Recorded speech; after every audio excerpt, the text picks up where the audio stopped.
everybody. How's it going? Welcome to Down the Rabbit Hole podcast, where we have Cody Isabel. He's an awesome dude, neuroscientist, honestly, an amazing human being who's actually going to be changing the world. And I don't say that about anybody because you know me, I'm a hard ass. Yeah, this guy's going to be changing the world. It's going to be awesome. I'm your host, Rob Turley, co-founder, co-CEO at White Rabbit Intel. We're also trying to change the world here, democratize AI. That's the idea. He's trying to democratize everything else when it comes to cognitive thinking and technology to make it so we can find the greatest strengths, not only in ourselves, but control our environment and control ourselves to do amazing things. So Cody, please take it away. Thanks for having me on, brother. So yes, I'm co-founder of CBA Neurotech. CBA stands for Conceive, Believe, Achieve. That is derived from my favorite quote: whatever the mind of man can conceive and believe, it can achieve. I've loved it forever, and I've very much believed it. Our purpose is to recreate the ability to imagine. To us, before you can get out of the matrix, you have to be able to imagine a world outside of it, to get outside of that box. Once you're able to conceive, right, the first letter of that new world or that new picture, whatever it is, how do you get there? Well, you've got to be able to believe you can do it. So we attack on the mental side. Why does that voice inside your head talk so much shit? And then the achievement side is breaking it. It's baking cake, baby, right? Like, you've got to be able to break down the individual pieces to derive the cake that you want. So what do you want to achieve? And then we teach those individual steps, those skills that you can develop as superpowers. And so we frame this stuff up as we create heroes and put people on their own little hero's journey that we're all on in our own way. So in English, I'm going to translate that. Pretty much, you're the only person stopping yourself from doing anything. And that's bullshit. Because you don't believe in yourself, you think one thing or another. It's based off paradigms and biases. So stop thinking that you can't do or that you can do. You can do anything. And that's the entire point. You have the ability to. You just need to accept the fact that you can change things about yourself and you can change things around your reality, because guess what? Human consciousness can be used to manipulate your environment. If you think that your environment is not manipulatable, then you have a problem. And that problem is 1, denial, 2, the lack of self-awareness, and 3, the lack of consciousness. So if you want to get into a little bit, Cody, about what you're doing here exactly, like not exactly because it's way beyond the normal, but what is going on here that you're trying, what are you trying to change is the idea?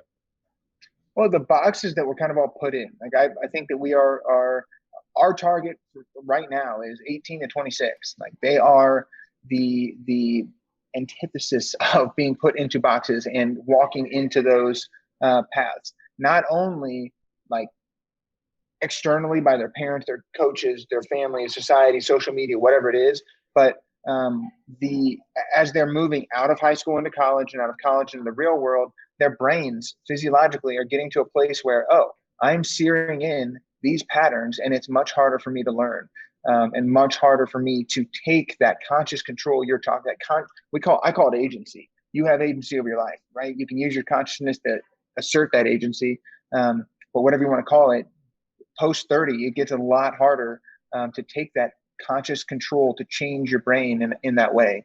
And so really helping build and develop brains of those younger people. You change the young people, you can change the future. That's very much our vibe. And so being able to build better brains with giving them those tools, the tools to make those changes are very, very important to us. I'd love to get into the deep epigenetic shift we're trying to do, because our big, hairy, audacious is epigenetically shifting human evolution. So I'm sure that was one that Rob would love to dive into. But so yeah, I mean, I could translate that. It's changing the way that we think so that our results are different. And not only the way that we think is the way that we act. It's the way that we perceive things. So what you think equals who you are, the experiences you have. So focusing less on the environment and focusing more on yourself, because if you cannot understand yourself, it's hard to manipulate your environment, where environmental control is based off of self-acceptance, self-awareness, and awareness of others. And that's all built by looking in to be able to look out and giving people the ability to do so. So often people are told no their whole life. People are told you can't do that. And that's a serious problem. You can't means you can't because you believe you can't. If you believe you can, you will. It's not about the how. The how is irrelevant. The how is a delta. It's always changing. I've talked about this in another podcast where the how is always changing. It's a delta. The how is not relevant. If you're focused on the how, if you're focused on something that is never finite, if you're focusing on something that is always changing forms, how are you supposed to understand it? So the how is, it's the how of the how. How are you going to figure out the how? You can't figure out the how. That's the one thing you can't, because we cannot predict the future. So let's change the future by focusing on things that we can change that will create the how, right? Right. And for us, that's imagination, creative imagination. And there is a war on imagination going on that we are looking to fuel people with the sword, the weapon, the Iron Man suit, the whole thing. Because like and this is like empirical freaking fact, it's terrifying. They did a longitudinal study of 5-year-olds, 10-year-olds, same ones, 5, at 10, at 15, and 25 plus. At 5, those kids tested at 98% of them tested at a genius level of creativity, creative imagination. By freaking 10 years old, that dropped to 30%. By 15, it dropped to 13%. And then 25 plus, on most adults, only 2% of us have any level of creative imagination. What the fuck? It is insane. Where they're shoved into this box. All the things that you just said. No, you can't do that. No, you have to do it this way. No, you have to do it that way. This is how society works. This is how social media works. This is how this works. Wear this, wear that, play this sport, study this thing, go to college. Conform. Plug yourself into the freaking matrix, wake up one day in your deathbed, and that's it. Come on. No way. Yeah, and this to set the setting here, this is not about some anti-government, conspiracy nonsense bullshit. No, this is reality. This is actually happening. Is that every day that you wake up, you're told to do something, or you tell yourself to do something, or you make decisions based off of how you were raised, what your parents told you to do, because that's the right way to do it. When in reality, there's no right or wrong. Right or wrong is objective. It's a symptom of how people feel in a group. So separating yourself from that, and it's not about how you feel. It's not about what other people will think. It's about what is to you and what you can do to change those things. What's good or bad is an idea. So ideas can change, and ideas are the root of everything. So I mean, those roots, but action is what derives all of those. Your brain does 5 things. It senses things, perceives things, feels things, thinks things, and does things, actions and behaviors. And there are so many times where people think that you have to be able to sense things to change the actions and to get motivated, to feel motivated before you can take action. And that's just the complete opposite of how your brain works. Action creates motivation, literally, in your brain. And action creates not only the feeling motivation, it changes the way your thoughts are, it changes what your perception is. It works itself all the way back up, and then it sears that in with chemicals, literal chemicals. Like, this is not fairy dust. These are literal chemicals in your brain and physiological brain structures in your head that then also shift your genetics. It's insane. Like, this is not like, let's blow some freaking fairy dust, sell some snake oil. This is empirical neuroscience that proves this stuff, and people could use it every day. And so we really want to make that very simple for people to help them understand. You are not some helpless agent that is walking through the world that can only be affected upon. You have the ability to affect the world yourself with your actions. Life does not happen to you, you happen to life. It just depends on what you decide is the ultimate factor. If you decide that you cannot affect the world, you never will. If you decide that you can affect the world, you will. And if you have enough determination, it's I like what you said, though, where, motivation just doesn't become born out of the ashes of God knows what. It's you didn't want to do something, and then you started doing it, and then you get sucked into it, and then you did it for 6 hours and don't even know what time it is. The motivation was built from doing it from the start and accepting the fact that you're doing it and understanding I need to do this to do something. And then the motivation will be built as it develops, and it keeps rolling and rolling and rolling and rolling. And as you continuously do something, you become more enveloped into it, and it becomes more of a process. It becomes more of your reality. And that's what gives us the drive. So, And it's the flow superpower. So a very quick example of what we do really well is what we're talking about right now. That motivation where you don't want to do it, it literally is norepinephrine. That is the name of the chemical that is flooding your brain, making you feel stressed, like, oh, I can't do it, I don't want to do it. It's whatever it is. And acetylcholine, right, is the other one that floods in at the same time, helps you focus. The problem is norepinephrine is an avoidance, right? It wants you to get away from that. Back in the caves, norepinephrine flooded your brain when a saber-toothed tiger was running at you. You didn't have time to say, oh, I need to get out of here. No. You just ran and you got up It's and the left. retreat chemical, in short. Exactly. Mm-hmm. And so it makes you want to retreat from that action or behavior. And that is why you think that voice inside your head saying, oh, yeah, I can't do this. No, we'll just do this. We'll do that, whatever it is. The fun part about it is that this Carol Dweck, love her to death, growth mindset, right? What does that mean outside of a paper? Who knows, right? Well, what it means is it's dopamine. That is the chemical the tool you have as a human being. You consciously, someone who has a growth mindset that says, oh, I can do this. I'm not getting through email. I hate going through emails, right? For me, I'm not done with the 30 emails I got to get through, but I've done 3, right? That's a dopamine hit. Dopamine down regulates norepinephrine. So the more that you can put dopamine, right, laughing, doing things that get you in that flow state, the more you can upregulate dopamine with your own words and thoughts. You can do that. You have conscious control of this. You can down regulate norepinephrine, which then downplays the feeling of I can't do this, I want to not do this, and upregulates the ability to act. You can down-regulate norepinephrine often by auto-suggestion. If you just keep telling yourself, yes, I could do this. Yes, I could do this. You tell it to yourself until you believe it. And guess what? Norepinephrine will not form when you go to do something because it has now become a habit. Yes. And then dopamine builds the desire pathway. Like that's your desired drug or chemical in your head. I mean, why do you think people do drugs? It's dopamine release or serotonin release. Serotonin's happiness. Dopamine is reward system. So dopamine, I mean, when you hear all that, like ching, ching, all the bells and whistles and stuff in video games and stuff, all of what's happening in front of you is not even real. It's not real life. You're staring at a screen full of lights that are flashing at you and you are getting thrilled. You're creating dopamine, you're creating serotonin, you're also creating adrenaline and you're getting into it. But what you're looking at is a solid brick with lights. Yes. How do you get so involved with something? If you say that that's not real, it's real that people are becoming involved with stuff like that. It is as real as life because you're feeling it. And what's actually happening is that it's a bunch of zeros and ones switching on and off to make lights flash, and you are absolutely enthralled. Yes, 100,000%. It's crazy. And then you build that pathway with your brain, and now dopamine makes you want to go down that path every single time. And it's crazy. And for us young people, this is hitting young people so hard, because you think about it, my friend, you think of something like any of these massive dopamine hits they're getting at a younger age than they ever have before, they are going to they need help. They need so much help. Can you imagine, like, recreate the ability to imagine? We're about to have an entire generation of kids that imagines by logging into Instagram, Facebook, TikTok, whatever the hell it is. And that's their only ability to imagine.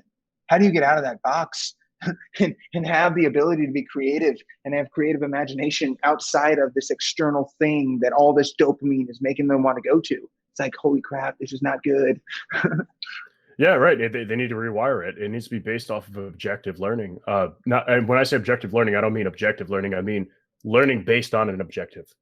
There needs to be something. There needs to be a reward in the system in some way for them to understand that the most rewarding things are things with results. There are no results with social media addiction. What's your result? I got likes.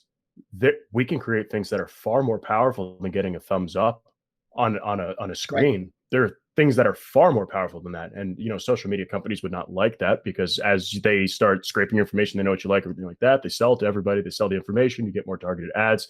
How do you think social media companies make money? They sell your data and they do targeted advertising, and they actually offer targeted advertising, as I'm sure most people out there know, that you can pay for Google ads, Facebook ads, all that stuff. It's all algorithmic, and it's all understanding who you are so that they can target it better. Why can we not focus our major personal focus on something that is more important than feeding the people who are targeting us? Right, 100%. And being able to use this, and this is for us, like our two companies, right? Democratizing data. Like, you guys are democratizing the AA of it. Like, holy shit, can we use our data as a shield? Facebook's cutting our heads off right now with a sword, using our data as a sword. Can we use it as a shield? Is there a way, right? You can't attack it with a non-addictive thing, but right, you can counter. And so those are some of the fun things, like, is with data. But then the other thing that we have talked extensively with about, is the personalization of that type of data. Like for us, these behavioral changes and these learning programs, customizing that. Our education, like, are you kidding me? Like, what's going on right now in education? We need to Being able build to, in the addictive concepts in education as are in social media. We can learn from social media. They're not the devil. It's just that it's been manipulated by the public who's been using it. It's the people who are using it, because without users, social media is dead. So yes, it's the people who are using it, and the way that they're using it is people are hurting themselves. right. It's self-attributed. Yes, and it's one of those things. The social dilemma. I don't know if you've seen that or not, but everyone's talking about that. And one of the things that really perplexed me was this. What they said was, if it's free, you are the product. And I'm like, oh my gosh, that's crazy. I didn't even think about that. Like, we are the ones that are like our data. We are the ones that it's not free for a reason. And that was just a perplexing comment to me that just succinctly was like, oh crap, this is a problem. Nothing in this world is free. Nothing at all. And that's behind that purpose, is that nobody makes something free unless there's something in it for them. The what's in it for me concept. Humans are notorious for being greedy. Whether you think you are or not, you are, because it needs to have some sort of self-benefit. What is that self-benefit? What is the nature of that self-benefit? Why are you doing this? Is that reason ethical? Are you doing it for the right reasons that you can accept? And then you'll lead a happier life.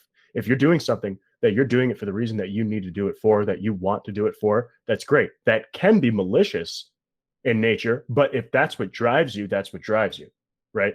And that would have to do with how you were raised, what you believe in, and everything like that. So something that is malicious to somebody is not necessarily malicious to someone else. It's just what they need to do to give themselves purpose. So the idea, going back all the way to what's good and bad, just because it's bad to you does not mean it's bad to the people that are offering it. Though I can argue tobacco, because there's been nothing good with that except for the nicotine. Yeah, that's a whole different story. But still, companies are doing things for the right reasons. Maybe gambling is another one too. That's playing off of people's addictions and tendencies, behavioral tendencies. Is that once they start doing something, they have to keep doing it, because there's that chance. People who are addicted to chance are addicted to gambling. That's the whole point. So give them something else that gives them that same chance. But for example, people who are addicted to gambling are usually addicted to making risky moves in the stock market. It's the same thing. There's a high reward with a high level of risk. How can we replace that? That's my question to you, Cody. Yeah, well, so for us, it is literally reframing those things into behavioral interventions. So using that data and reframing that data. So like instead, so for instance, for us right now, it's their neurology and their data, right? We're very much collecting data. And then genetics will be the next piece that we kind of dive into, but being able to reframe that usage of data. So instead of like, let's pretend a behavioral change, to just simplify that, is any type of goal or something you want to go achieve, right? Or either something you want to change, as far as I'm doing this and I want to stop doing it. Like I overeat, I am nervous, worried, anxious, scared too often. I have bad self-talk. You want to change that? Or it's something that you want to get away from. Like I'm smoking, I'm another one would be I want to start lifting, whatever that is. So right now, you're about to go through a withdrawal, you're trying to quit smoking, and Facebook pushes you towards a cigarette ad. What the heck? Can instead you be pushed towards a behavioral intervention that allows and empowers you to shift that. So where now, not only is your data being used in an effective way, but you can also use different types of things, technology like you guys have, right? Where one day we may be able to, 63 days is the neurological, how long it takes to change a pathway from like a baby little neuron cell all the way to a network of neurons with a new behavior. And that about 63 days. But the more and more data that we get. So real quick, in English, that means it takes 63 days to break a habit. Takes 63 days approximately to break a habit. Break a habit or form a new positive behavior. So create a habit, either one. And so a habit has a negative connotation too. A habit's not necessarily a bad thing. It's just something that becomes a normal. That's all. That's all habit means. It's just that it's something that you do day to day. And you run on them all day, every day. Yeah, that's all you do. I mean, just think about it. Think about your typical day. Most people's typical day, they wake up at the same time. they shower, then they eat the same breakfast. They then go the same way to work they usually do. They interact with the people at work in the same ways they usually interact with them. They handle their boss the same way they usually interact with them. They go home the same way. They grab dinner the same place. They sit in the same place to watch whatever show it is while they're eating dinner. Then they go to bed at the same time, right? Those are all habitual things that they are doing. What I call the matrix, that is your brain in those rote habit patterns and things. How do you break out of that? It takes about 63 days. And that's how your brain works, because it's a dumb organ. People think it's so smart. It's really stupid. It's a dumb organ, right? It wants to spend less energy. If it's running on a subconscious pattern like I just described, it's not spending energy. If you are having to consciously do something out of those patterns, it has to spend energy. It doesn't necessarily want to do that and wants to preserve itself, right? You just said this. What's in it for me? Your brain is tuned in to WWIFM. What's in it for me radio all day, every day, man. And so that is 1000% what it is. You're so right. You're running on these habits. It's the nature of the universe is that it's lazy and chaotic. Yeah. So your brain wants to run lazy and chaotic. It's like that with anything, even down to the particle, lazy and chaotic, entropy and enthalpy, right there. It's the nature of physics, if you want to put it at that. It's not just some crazy, like he's saying, fairy dust. It's not. It's just the nature of things. And the things that we could do to improve that, that's the question. That's what we're trying to figure out here. It's what can we do to actually combat that? Because we are breaking the laws of nature by doing things every day, by driving ourselves to do things. And like you said, breaking those habits, breaking those things that build up is very difficult. I mean, some of the things are fantastic, like going to sleep at the same time every night. I wish I was plagued with that habit because, my God, I don't even know when. I could be up for 2 days. I could go to sleep at 9 p.m. or maybe 6 p.m. or maybe 3 in the morning. I don't really know. It just happens. And I don't know. I guess my reality is just a bunch of random occurrences where there's no actual habits built because it is a level of self-awareness where why am I going to sleep at 9? That's stupid. I could just go to sleep at 11 or, oh, I need to get this done. So I'll go to sleep at 2 a.m. There is no rhyme or reason, which can be damaging in some ways. It depends on what you're trying to reprogram. Right. Yeah, no, 100%. And the big thing for us 18, 26-year-olds, there are a lot of things, high school and college, that they do not learn, right? Like mental health, mindfulness, self-esteem, reframing negative thoughts, emotional regulation, right? Like what the hell? How many people are just completely emotional dysregulated? Regulation? My God, it's like, if you're showing any extremity emotion such as anger, that's called being reactive, not responsive. It was an unthought through concept where you didn't even take the time to stop and think about it. You're just going, blah, blah, blah. It's primal when really, if you thought about it for a second, you would have thought it through. You wouldn't have done the same ridiculous thing. 1000%. And there's so many misconceptions around those things and so many things that are just not taught that people. I was talking with somebody yesterday and I was at a networking event talking to someone else actually, and I was talking about how anger is a set of emotional or a set of chemical reactions firing in your brain.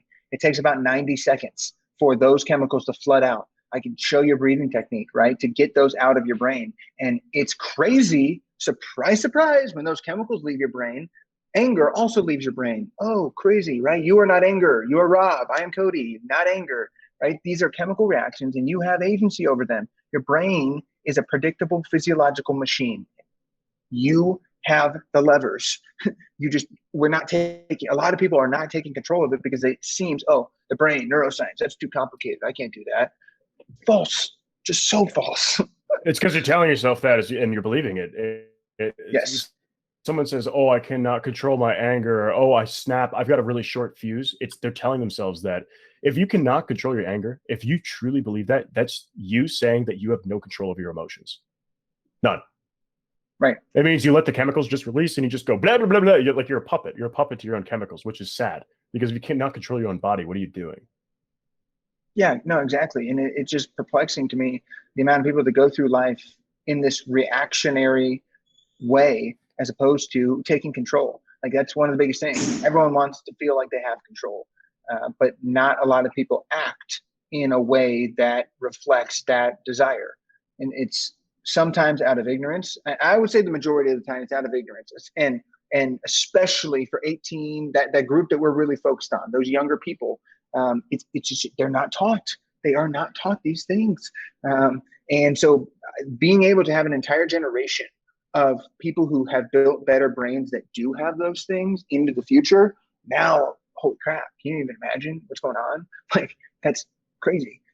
Yeah, because you are a product of your parents without the reprogramming. So that means that will get passed on inherently. It will get Yes. passed on. So Yes. it's one of those magical things. One of the I guess, if you will, superpowers of the human brain is will. If you do Oh, not yeah. have the will to change, if you do not have the will to do something, it will not get done. If you have the will to do it, you can overcome no matter what thought it may be. So there's memory, perception, reasoning, intuition, will, and imagination. Those are the things that humans could do that no other creature that we know of or have discovered yet can do. That's what makes us different, and that's why we're able to manipulate our environment rather than exist in it. So why aren't we Yes. using these things? Why aren't we training these things in schools?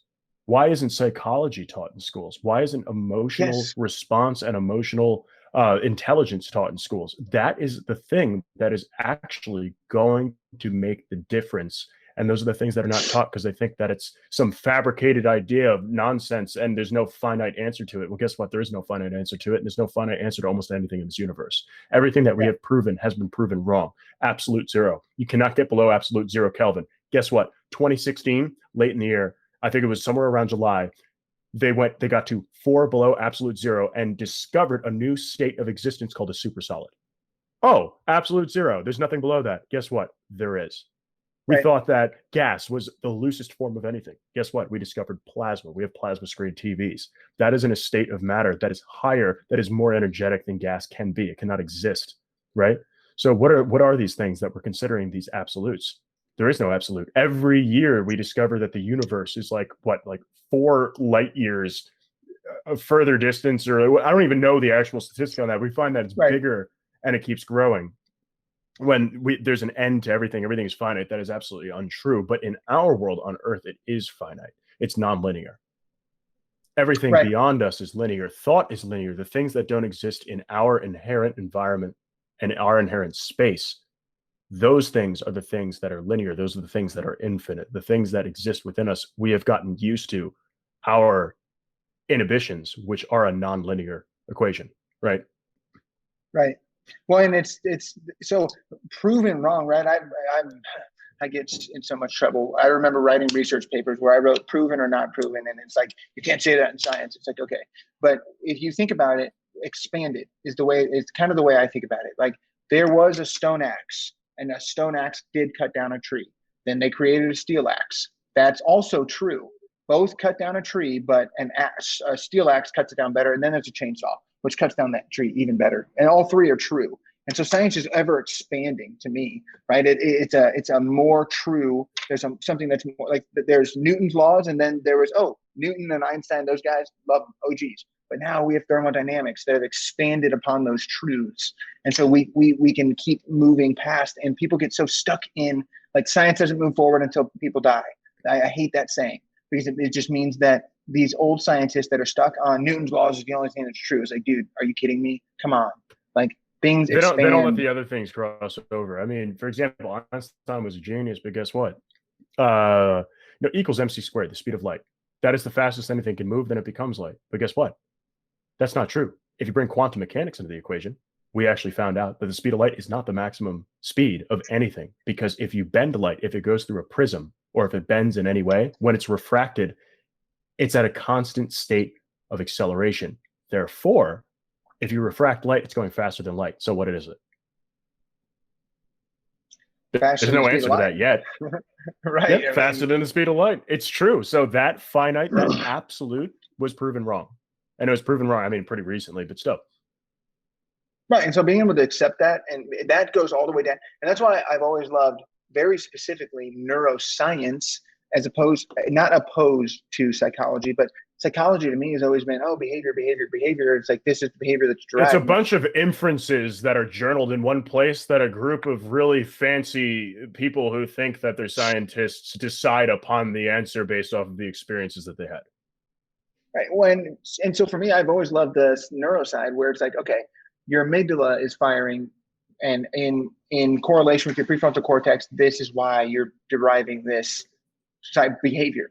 And so that has always been more interesting to me, because that's the expansion that's always moving along. We're learning more about the brain. We're expanding Neural networks are growing. Would be a great conversation to dive into as far as the future of brain. And for us, we very like our big, hairy, audacious, right, is human, like neurophysiological interfaces. So something like Neuralink, but being able to augment us. I think, Rob, you and I, brother, are going to be the first cyborgs. How many times have we said that? Like, oh yeah. No, as soon as they have like a 100%. cyborg eye or an arm, Cody and I are signing up, and we're going to be the first people in line. And guess what? They're going to pay us to test on us. You're going to pay me and give me a cyborg arm? Hell yeah, let's go. Like, what? Let's do it.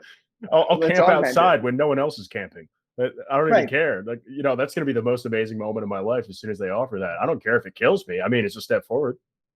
Right. Well, and it's the maximizing and expanding what we can do as humans, right? And so it's augmenting us. For us, neurotech, we want to augment humans. We don't want to replace them. We want to be able to augment them. All of my team has these Whoop bands that track every single thing, like our sleeping habits and all of our, did we recover? Did we rest enough?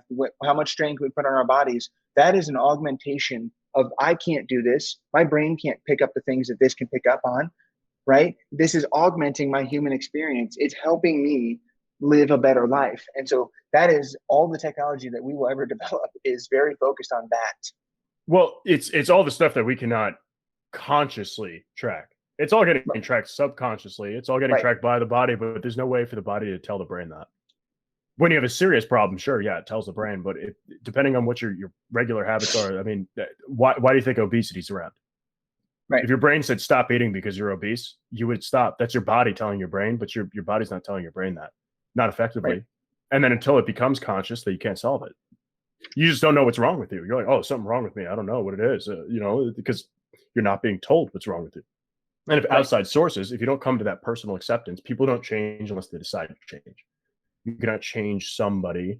That's not a thing. You can plant an idea in their head, and that idea needs to be their own idea. It needs to develop on their own for them to decide to change. That's why, all these, I mean, it's a very personal thing. I mean, this is also, there's a lot of people who are against what we're talking about right now, but it's a very personal thing where I think that, when you get addicted to drugs or whatever, and then you go to rehab is bullshit. People only change if they want to. They go to rehab because the court tells them to. They go to rehab because their family wants them to.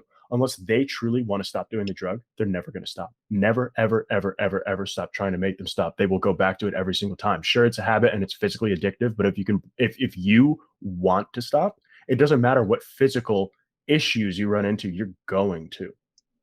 Yes. That is a fact. That is a fact that you will stop if you want to. And physiologically proven, right? And that's one of the issues with adults. And Dr. Andrew Huberman, I love this guy. He's amazing. And one of the things he talks about, and it's my own study, brain plasticity, neurogenesis, all these types of things. Your brain, the easy way to think about it is like a filing cabinet. As a young person, like sub 26, sub 27-ish, it's a filing cabinet that's not all the way full. As an adult, it's a full filing cabinet. Doors that you've got a key that's locked and you threw the key away, right? And so to learn, you have to consciously go and as an adult, grab that key, turn the lock, open it, pull files out, put new files in, close it, lock it. And that is learning as an adult. For a kid, files are open, just shoving stuff in. So when you want to change behavior, you go to rehab, you're 100,000 physiologically, neurologically, psychologically, genetically correct. And you have got to want to change. Nothing happens. The filing cabinet is locked if you're forced into rehab. And I was literally talking to someone yesterday. They literally went to they were going into rehab, but they were there by their own admission. And it's hilarious because everyone else that was there, they are like locked in. They have all these hours and all this stuff. But all the psychologists, when you go to rehab and you self-report and go in, you're completely free because they know that you're not going to try and run away. Why? Because you want to change. And it even in the rehab centers, they know this. And it's just perplexing to me how we don't get these behavioral interventions like rehab and just shoving them into a place where it doesn't work. And it doesn't work in education either. It doesn't. There's so many places where if you don't have the conscious desire to do this and change and use that will that is between your ears, nothing happens upstairs. Nothing. Especially with adults. It just 100%. Yes. Adults need to just they need to just make the choice. Make the choice. What do you really want? Yes. Decide what you want, and then actually roll with it. Saying it and doing it are two different things. That Yes. is one of my favorite sayings. Saying and doing are two different things, because if Oh you yeah. you can talk about something all day, every day, but guess what? It's all bullshit until you actually take action on it, and Take a people step. fear the action. The reason people fear the action is because they fear change. The reason they fear change is because they're uncertain. The greatest fear of humankind is uncertainty. Uncertainty is one of the only things that's absolute. We cannot be certain. So uncertainty, just accept it. It's a thing. Right. Accept it. It doesn't matter. You're Well, uncertain. Everybody else is uncertain. It's not like someone else knows better than you. Oh yeah, this is going to happen. Yeah, you can think it's going to happen. You can calculate it, but whether it does or it doesn't is a whole different story. well, yeah, and you were talking about this earlier, but we go away from pain or the what our brains are trying to do. Like they're in it for themselves because it's trying to keep us away from pain or go towards pleasure. And so when you're talking about change in your brain kills brain cells. It does, right? It really, really does. And so that means when you are creating new brain cells and killing new brain cells, there is cell death happening. Like it's like you cut your hand or something. There's death happening in your brain, and it's painful. And your brain wants to get away from pain. So not only right is uncertainty a fact, it hurts your brain, and that's why you physiologically want to get away from it as well. Yeah, and often when someone's telling you something you don't want to hear, where it's a different idea, it actually physically hurts. Oh It yeah. physically hurts. You know when you break your heart. Oh yeah, no, you just got out. Your 3-year girlfriend or fiance or whatever broke up with you, or you just got a divorce. You are physically in pain. Why are you physically in Yes. pain? It's just a concept. It's a concept. It doesn't. There's nothing that hurt you. Why does it hurt? It's because your brain is telling you that you hurt. Yes. Yes. What is it? Perception is reality. That saying is true. That is so true. What you were talking about earlier, like when you're looking at a screen, what the hell? Why do I see your face, dude? What is happening is that I am seeing a shit ton of photons hit my retina. That is what's happening in reality. But my brain is perceiving my reality as your face and telling me that is what I'm seeing. And it's just crazy how powerful this thing is upstairs. Like it gets me It's like going. to a lot of animals, like your pets. When you're watching TV, the reason they don't watch with you is because it's just a lit up box that they're staring at, and they just don't understand. Or like for if my cat was watching me do this right now, for example, she would think that I am just staring at a brick, having a conversation with it, and will be totally confused. It doesn't make any sense. Right. Why do you think animals don't interact with that stuff? If they hear the voices, that's one thing. They can't tell the difference between ways they're coming from a machine than they would with a person, in a sense of they hear a voice, so it's a voice and it's happening, because there's no way for them to perceive what's happening or actually understand the concept. So when we're talking to our computers and our pets are watching, they probably think we're nuts. We're crazy. Oh yeah. Absolutely. And they can't smell it. Dogs specifically, their Unwelt, which is just like their sensory perception of the world, is smell. So to see, they smell. Like dogs actually do not see you as an owner; they smell you. And so they're probably like, "What the hell? I can't even smell this computer." So they're probably just even more confused. Like, "What the heck is this thing? It's got Doritos all over. I want to lick it, but otherwise, I don't know what the hell's going on." Right. That's the craziest concept to me. It's just that we're at such a high level. So all humans, just people in general, just take responsibility for the gifts that you were given. That's like Right. the ultimate takeaway here. Take responsibility for those gifts that you were given. You were given memory, perception, reasoning, intuition, will, and imagination. Take those things and do something with it. You want to leave a mark on this world? You're not going to leave a mark on this world by sitting on the couch. You're going to leave a mark on this world by making change. Change hurts, but understand the process is going to hurt. You need to take risks to get rewards. And you need to take those risks in the right way. Don't take a risk based off of, oh yeah, no, I made this really light investment into this company and I'm not sure if it's going to grow. Yeah, no, let's do something. Not just wait for somebody else to do something for you, because that's what people do. They wait. I don't Right. like waiting. The Not idea of doing. waiting is ridiculous to me. Waiting is just sitting there doing nothing. That's what you're doing. You're just waiting. There's nothing happening around you. You're doing nothing. You cannot wait for an opportunity. You have to create it. So instead of waiting, you should be creating. And if you're creating, that's how you're going to get results. Right. One that right feeling or senses, perceptions, feeling, thoughts, and actions. Feeling, thoughts, and actions being the most important. Waiting is typically a bouncing back and forth between I feel a certain way, I think, I feel, I feel, I think, I feel, I think, I feel, I think, and they get stuck in that loop. Instead, because it's like, well, I'm wait. I think I need to wait till I feel this way. Oh, I feel this way. I think I need to wait until right? And they go back and forth. And so if you can get yourself out of that loop and start to consciously start to call this out, like, wait a minute, what am I thinking about? What am I feeling? What's causing this? You can start to derive action. And then once you take action and step over into that, cross that threshold into action, now you're like, oh, I'm feeling different things. I'm thinking different things. And your life starts to change. Literally. Because you have new feelings and thoughts. Mindset coaches call that the terror barrier. That's what they call it. When they're trying to help reprogram and everything like that, they call it the terror barrier because you're afraid. You don't know what's going to happen next. But the thing is, nobody knows what's going to happen next. Just do it. Just do it. Making decisions. As soon as you come up with a decision, don't be rash and be reactive. You should be responsive. When it's thought through, just make the decision. It's like, oh, as soon as you start getting that denial and the whole like, oh, well, what if, or but, or all that stuff, or, oh, I can't do this because it has nothing to do with any of that. Just make the decision. Because as soon as the decision is made, that's when the action is going to start. So stop waiting to make the decision. Make the decision and then take the action. What's the line for you then? I would love to understand that. Like between thinking through what you're doing and just doing crazy dumb stuff without thinking about it at all. Is there a line for you? How do you determine that? I'd be curious to hear. The way that I determine that is that I have done a lot of stupid shit throughout my life without actually thinking it through and made a lot of mistakes. So it's through the failures that I learned what the line was. So you need to learn through experience. You need to make mistakes to be able to learn, because mistakes are the only way that you truly do learn.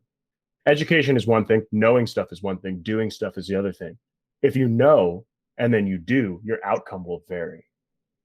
The outcome varies through experience. So if you know something and then you do it, you could fail and it could be a stupid decision, except you don't know that's a stupid decision until you've been there, because you could have made a decision that someone else did that was a stupid decision for them, but it's not a stupid decision for you. Like a lot of people, they start a company, become an entrepreneur. They were not the right person to become an entrepreneur because it's too much risk. They lost all their friends, they lost their family, their entire business crashed, they lost hope, and then they lost everything and they don't know what to do. And oh no, what am I going to do? I work at a KFC, blah, blah, blah. And since you weren't actually up for the risk, you weren't willing to actually do that, that's your own damn fault. You just didn't think it through. That risk is always there the whole time, but you let the risk take over your thought. It's not about the risk. If you truly want to do something, you will do it. So my advice to people is, if you want to do it, fuck it, do it. Fuck it. That's it. Live in a world of fuck it. What's going to happen? Fuck it. Doesn't matter. Go for it. Right. Who cares? Who cares? It's your life. You're not messing up anybody else's. If you have a wife and kids and stuff like that, I mean, be responsible. You have to think of others. But at the same time, if you're hindering your ability to succeed because of your environment, which could be wife and kids, which I'm not saying absolutely take care of them and everything. It's just that if there is a calculated risk with it and you know you can do it, you're going to end up doing it.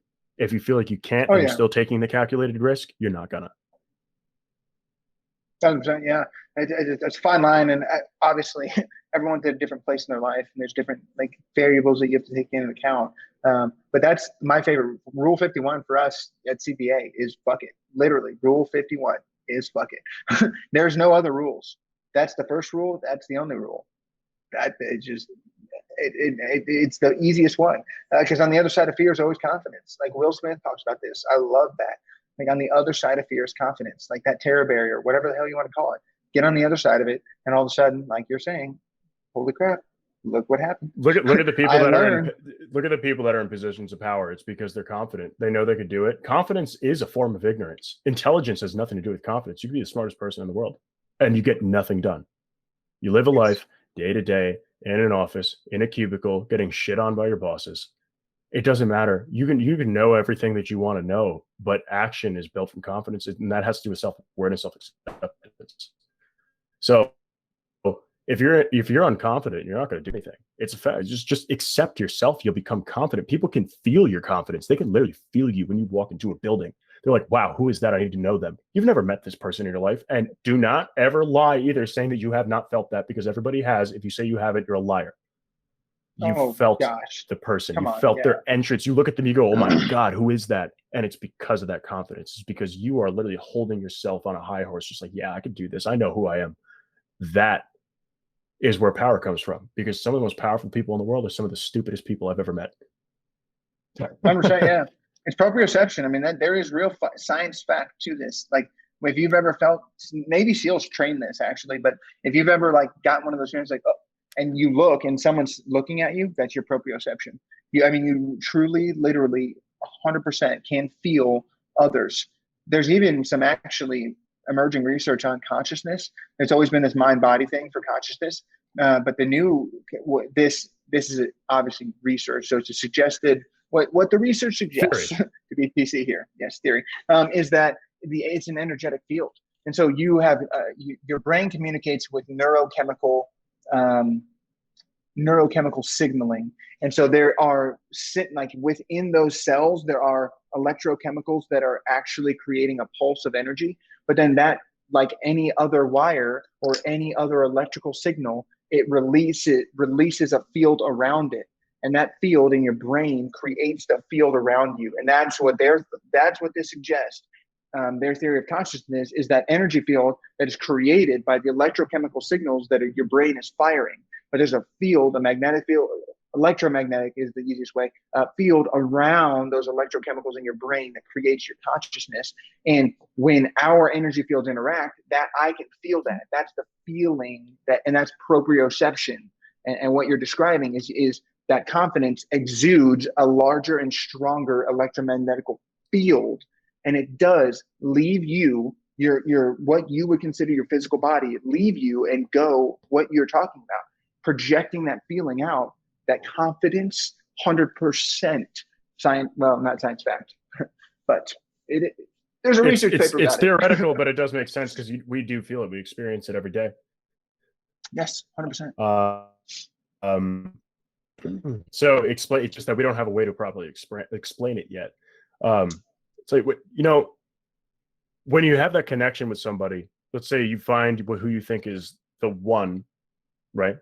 Whatever that means. It means that you have a connection with that person. Why is that connection happening? Why do you feel that? There's no way for science to explain why you feel that. It's probably because you match up well with what you're talking about. It could be, but we still don't know to this day. We still don't know why we feel emotions. We still don't understand where the consciousness exists because it's not in this plane. It may be in another.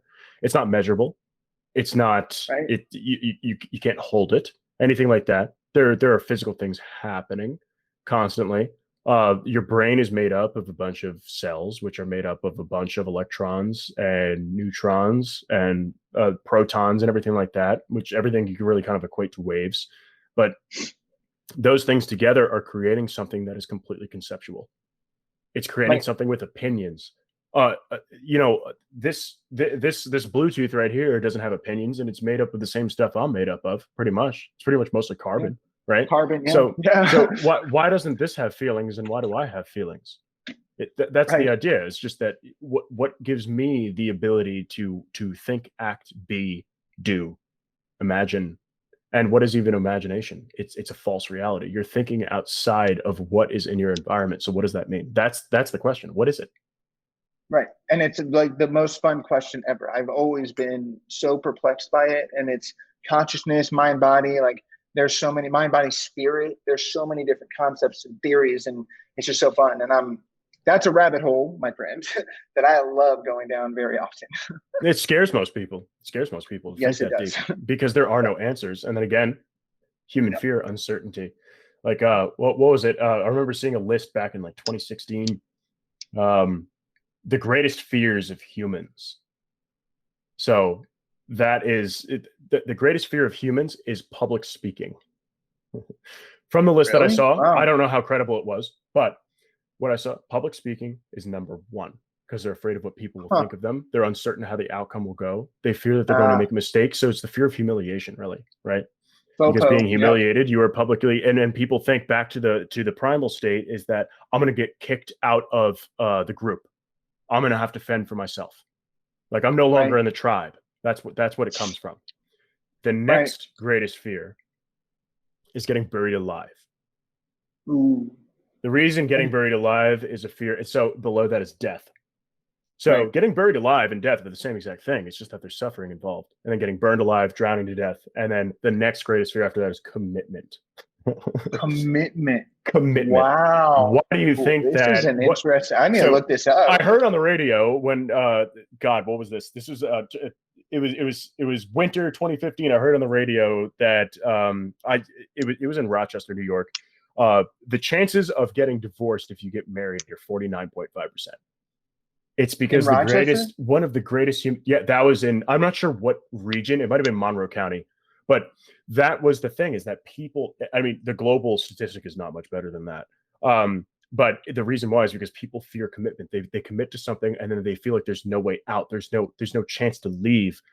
They're afraid of what's going to happen if it's actually going to develop to something good. So it's that uncertainty, that fear of uncertainty, that top human fear, that fear of humiliation is what's driving everything else. And fear is what Right. drives people. And fear, what people don't know, is controllable. You're only scared if you decide you're scared of it. There's no reason to be scared of it. You're scared because you don't know. And again, that ties back to knowledge is not everything. You can know everything in the world and do nothing. So the people who do not fear the uncertainty, the people who do not fear the commitment to actions, are the people who are going to become successful. And that's really the secret to success, is what I would call it, is that not fearing the unknown, the uncertainty, the ability to do actions and outcomes, is just do it. The people who just do it. I mean, I'm saying Nike's freaking slogan. I mean, literally, that's what true, it comes. yeah. Just do it. There's what's stopping you. Just do it. And then, you only live one life, that we know of, at least, unless there are, our Buddhists and Hindus out there. You only live one life. And well, at least in this life, you will never know that if you could do anything with yourself unless you do it. Right. Well, Will Smith is one of the Nike guys, and he put out a quote or something. He's like, if you can't beat the fear, just do it scared. I was like, hell freaking yes. I live for that shit. I live for that shit. Because guess what? If you're scared, that means it's working. Like, if it hurts, it's working. You know that old saying, oh, it shouldn't hurt. You remember that stupid Colgate commercial where it's like, oh yeah, if it's hurt, it's working. And it's like the grandpa talking about the mouthwash, and the kid's just like, no, we have this new mouthwash, blah, blah, blah, blah, blah, where there's no alcohol in it or whatever. Well, guess what? If it hurts, it's working. And that's from a much greater scale than just that. Sure, there's other things where we can dull the pain and all that, but it was through the pain that we were able to solve that pain problem. Right. Well, yeah, and that's fear, scared, all of those things. Again, we talked about this earlier with anger. It's the same thing. You are not fear. You are Rob. Fear it's reactionary. Is a set of chemical. Yes, your body is reaction to a set of chemicals that are being released in your brain. You have conscious control. You can shift what chemicals are releasing and feel not fearful, because it is a chemical reaction. It is not who you are. Love it. Love it. So we're almost out of time here. It was great so far. My God, Cody, it's always the best to talk to you. And we got really deep into that. I hope everybody was really understanding what we were talking about, or at least have some takeaway where, just take action, live your life, and do things that are inhibiting you, your inhibitions or your death. That's it. As soon as that saying, like, oh, as soon as the old guy stopped doing, that's when he died. Yeah, it's when you give up. It's when you stop doing. It's when you stop actually pushing yourself, because you're taking the lazy and chaotic route. Stop taking the lazy and chaotic route. Just do things with yourself. And then, this man right here will help drive our younger people to become something greater than themselves, to do more. And I'm excited to see where that is. Remember, there's a kid. One of our favorite sayings is, adults are just kids wearing costumes. There is a kid inside of you that can imagine things, conceive of a different future, believe in themselves, and go achieve that shit 100,000%. Right? Kids learn to walk. They fall on their ass over and over again. Right? They didn't stop trying because they were fearful of someone's opinion. Oh, they saw me fall on my ass, I'm not going to walk. No, that doesn't happen. Right? Get that kid outside of you. Start to be creative and imaginative again, and go achieve the shit you want to in your life. And one thing I like to say, actually, it's more of a joke, but kids are just adults on acid. There you go. Yeah. Hell yeah. It's just take all the logic and reasoning out, and then add a bunch of questions. It's the same thing, really. I mean, yeah, I would think so. But anyway, thank you, Cody, so much for joining us today. It was absolutely fantastic. I really enjoyed it. And all of our listeners out there, thank you for listening to Down the Rabbit Hole podcast, hashtag DTRH podcast, hashtag follow the white rabbit. If you follow me, fantastic. If you'd like to comment or whatever else, I will share it as long as you tag us. If you don't tag us, I won't know that you shared it. So, that's how it works. Anyway, thank you so much, and look forward to, tuning in next week. If you enjoyed this episode, follow Down the Rabbit Hole podcast for new episodes weekly on Podbean, Spotify, Apple Podcasts, Google Podcasts, Amazon Music, Pandora, and YouTube. If you'd like to apply to be featured on the podcast or recommend a featured guest, please feel free to email us at theteam@whiterabbitintel.com.